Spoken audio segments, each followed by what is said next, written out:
Coming now. What's that? A new bow? Yeah, I'm just gonna slow.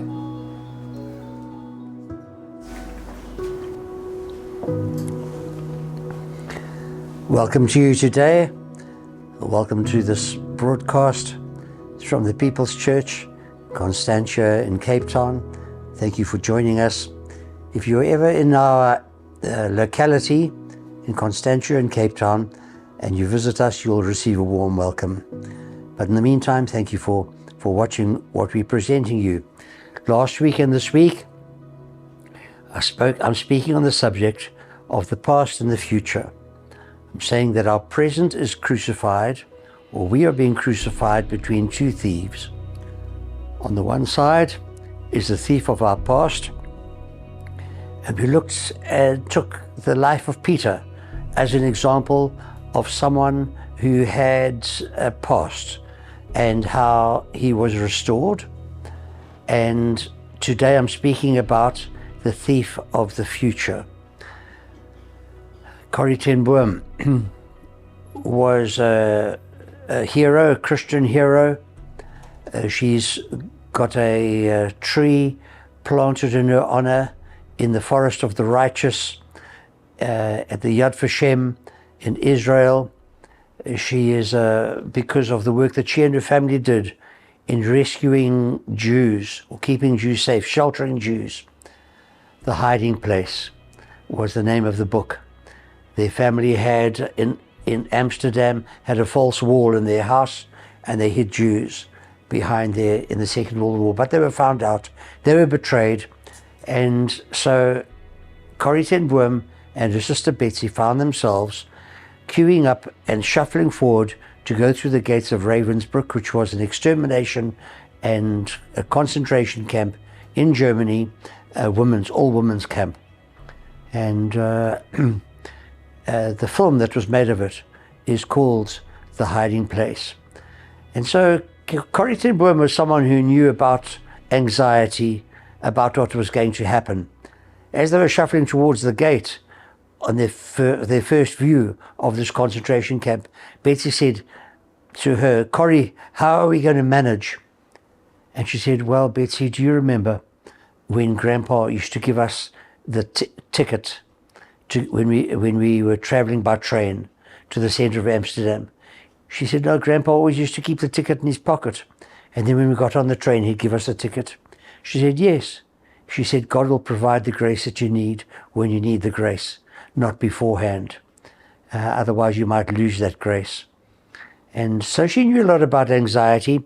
Some of the quotes from Corrie ten Boom: "Worry does not empty tomorrow of its sorrow. It empties today of its strength." Very true. Another thing that she said, "Let God's promises shine on your problems and your anxieties." That's another thing that she said. She also said, "Worry is a cycle of inefficient thoughts whirling around a center of fear." And another quote from her is, "Any concern too small to be turned into a prayer is too small to be made into a burden." So those are some of the things that she said. Well, anxiety is about the future, about what might happen or what might not happen. A lot of the things that we worry about never actually happen. But here's what Jesus said about worry. He said, "Don't. Therefore I tell you, do not worry about your life. What will you eat, or your body, what you will wear? Is not life more important than food, and the body more important than clothes?" And then he talks about the birds of the air. They don't sow crops, or they don't have barns where they store things, and yet your heavenly Father feeds them. Then he says, "Are you not much more valuable than they are?" Then he says, "Who of you can, by worrying, can add a single hour to his life?" So worry is unproductive. Worry loses sight of the value that you have. And then he goes on. you can't, by worrying, add a single hour to your life. It doesn't produce anything in your life. And then why do you worry about clothes? And see the lilies of the field, and Solomon in all his splendor was not dressed like one of these. And so don't say, what shall we eat, or what shall we drink, or what shall we wear? Things that we are anxious about. He says, your heavenly Father knows that you need them. And so don't worry, because you are valuable to God. That's the birds. Don't worry about what you need, because God is aware already of what you need. And then he ends off by saying, do not worry about tomorrow, for tomorrow will worry about itself. Each day has enough trouble of its own. So anxiety is worrying about tomorrow's troubles today. Keep today's troubles for today. And sometimes, every now and again, I find that I can't sleep at night. I wake up in the middle of the night, and then things always seem worse at night. And I start to think about things and worry about things. And I realize after a little while I'm not going to go back to sleep.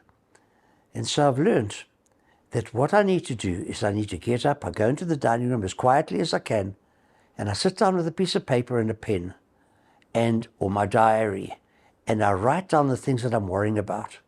And then I'll say, I'll worry about these things tomorrow. Then I find that I can go back to sleep. They diarise them. I don't have to worry about them now. They will be attended to tomorrow. Someone said this, anxiety is bleeding before you've been cut. And that is true. Another great anxiety passage, talking about the future and how this future steals from you, is in Philippians chapter 4. He says, don't be anxious about anything. You say, well, you've got to be anxious about some things. Well, Jesus did say you don't start to build a house unless you've budgeted to see if you can finish it. And no general would start a war unless he had done calculations to see whether he could win the war. So you've got to be strategic about things, but don't be anxious about anything, he says. But be in everything by prayer and petition. So he's not advocating recklessness. He's talking about anxiety. By prayer and petition with thanksgiving, present your requests to God.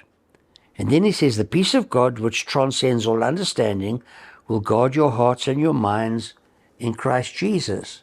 Literally garrison, set soldiers, set emotional bodyguards in front of you.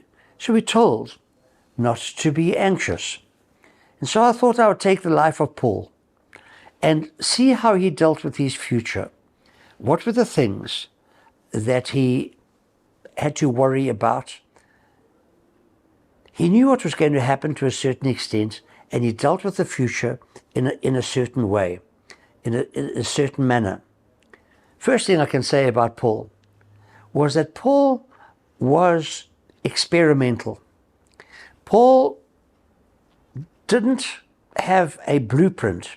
He just had a general strategy. And in fact, to say, I'm going to go here, and do this and that, James describes that as sin. Say, if God wills, you don't know whether you're going to be able to do that. Paul had a strategy in his journeys, and he navigated. He flew by the seat of his pants. And so you read a story in Acts chapter 16, how they were in a certain area, and they wanted to go north. And it says the Spirit of Jesus forbade them to go. And so they tried to go and they couldn't go. Then you read in Acts chapter 16 how he decided to go east. And it says that the Spirit of Jesus forbade them. I don't know what the difference was. Maybe one was a tongue and interpretation or a prophecy forbidding them. Maybe the other was an inner sense. So there they were. What are we going to do? So that night they went to bed. And during the night, Paul had a dream where he saw a man in Macedonian dress. They had a distinctive way of dressing. That's Greece, the north of Greece. And saying, come and help us, please come and help us. So he woke up in the morning and he discussed the dream. And they, as a team, concluded that God was sending them west. And that was a turning point it was a hinge on which world history actually turned, because the gospel would have gone north, would have gone to Mongolia and China, if they'd gone north, and it would have gone to Asia, India, the subcontinent, if they'd gone east, if you see where they were and where east was. But the gospel went west. It went to Greece, went to Italy, it went to Europe, it went to England, voyages of discovery, science, all of those things grew out of that legal system we still use, a Roman Dutch law to this day, Christian ethics. Those things grew out of that particular moment. So you can't steer a stationary boat. Paul was experimental. He did something. And when he did something, he allowed God to stop that something, if that wasn't God's plan. You cannot sit passively and expect to know what you're going to be doing in the future. You need to try things. You need to move. You need to try things out and see what works and what doesn't work. If you sit still and do nothing and you just get anxious about the future, that's not going to pan out. You've got to be experimental. Here's some verses in the book of Proverbs. It says, sow your seed in the morning, and in the evening do not let your hands be idle, because you do not know what will succeed, whether this or that. Don't just sit around hoping for the perfect plan. Try things. Be experimental. And you find that you don't wait for the future to come to you. You go into the future. And you are alert enough. If you are alert enough, God can stop you from doing the wrong thing. Also, not everything you're going to do is going to work. Things won't work out. That's the way it is. That, incidentally, is the methodology of science. Try it in this and try it in that way. See what works and what doesn't work. Have your controls, do your experiments, and that's the way you make progress in your Christian life as well. You won't know what to do if you don't try something. Do something, anything.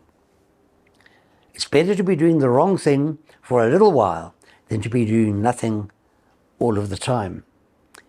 You are in a job and it's a dead-end job. Well, see what other opportunities there are. See if you can have a side hustle maybe. See if there are other jobs you can apply for.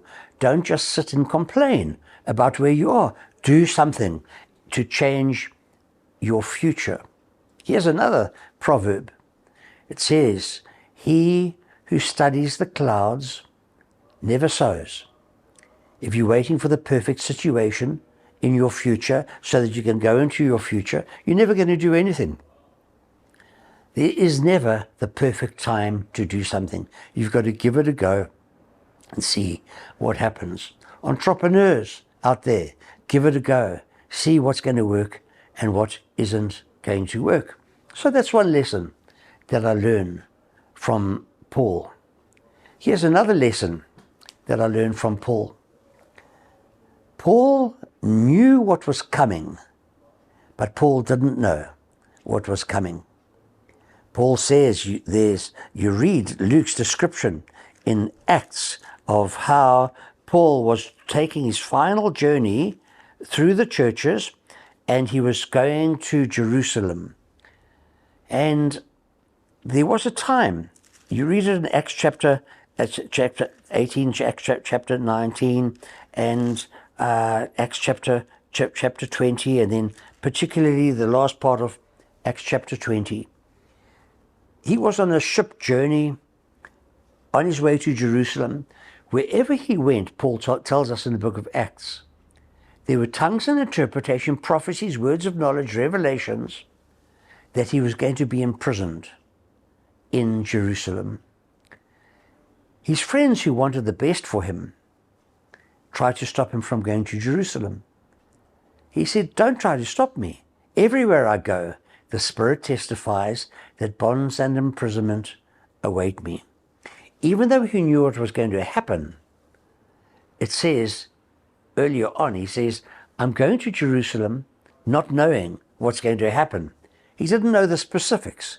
He just knew the general situation. And so Paul was moving into his future, knowing, but not knowing everything.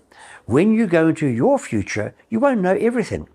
You've got to move into your future, not being content that you don't know the details. If I'm in Cape Town, and then there's the Cape Flats, and then there's the Tuiskloof and the Hottentots Holland ranges of mountains that block us off from the hinterland. And if I look at the mountains, I can't see how to get through those mountains. All I can see is mountains. But if I get close to those mountains by traveling towards the mountains, I find that there's a kloof this way and there's a kloof that way, and it's possible to work my way through those mountains, but you can't see them, those ways, from a distance. There are things that you can't see from a distance. There are things that you won't understand from a distance. You've got to move towards your future in order to see your future unfold. That is the way that it works. Another thing about Paul and his the way that he dealt with his future. Paul was an intensely social person. He wasn't a loner. He always traveled with people. If you read his letters, they are overflowing with affection and companionship.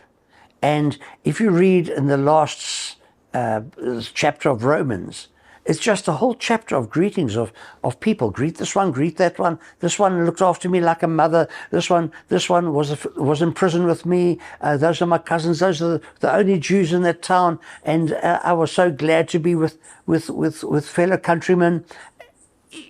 Social talk. It says in the last chapter of Acts, as Paul was coming to Rome, it says they traveled from this place and they traveled from that place, and they met the ship. They got news that Paul was coming. It says when Paul saw the brothers, he thanked God and he was encouraged. Paul never did life by himself.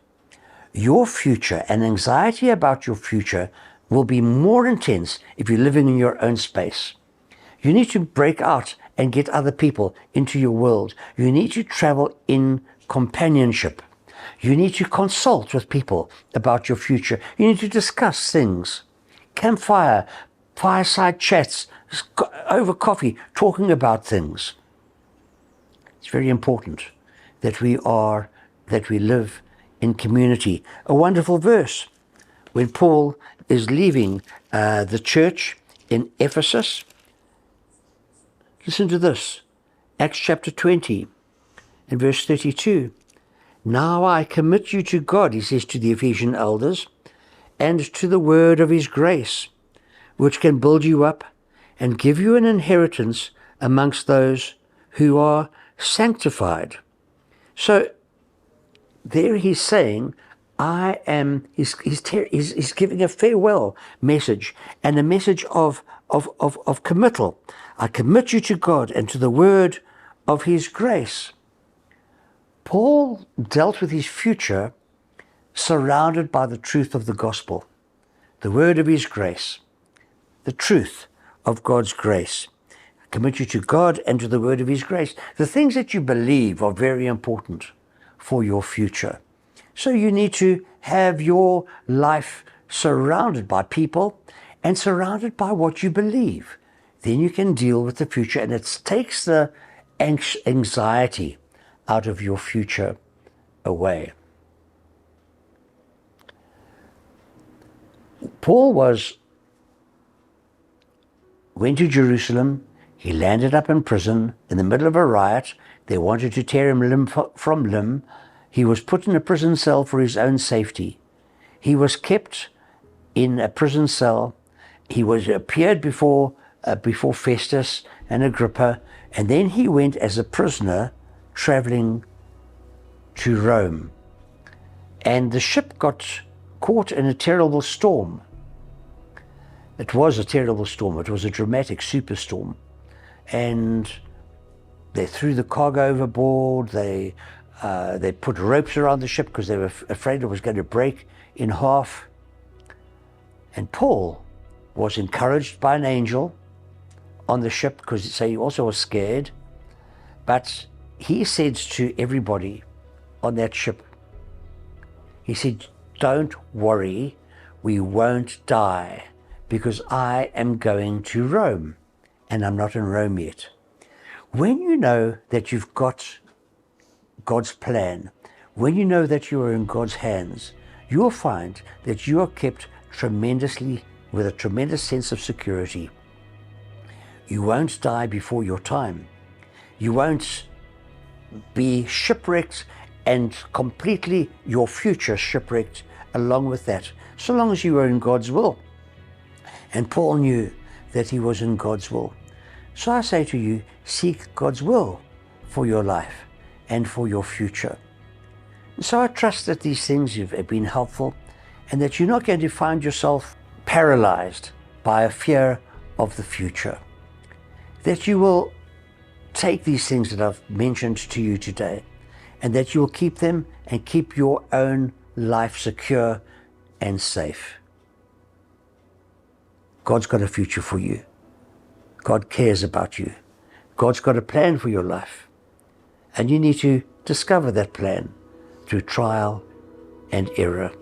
And God will help you. May God bless you.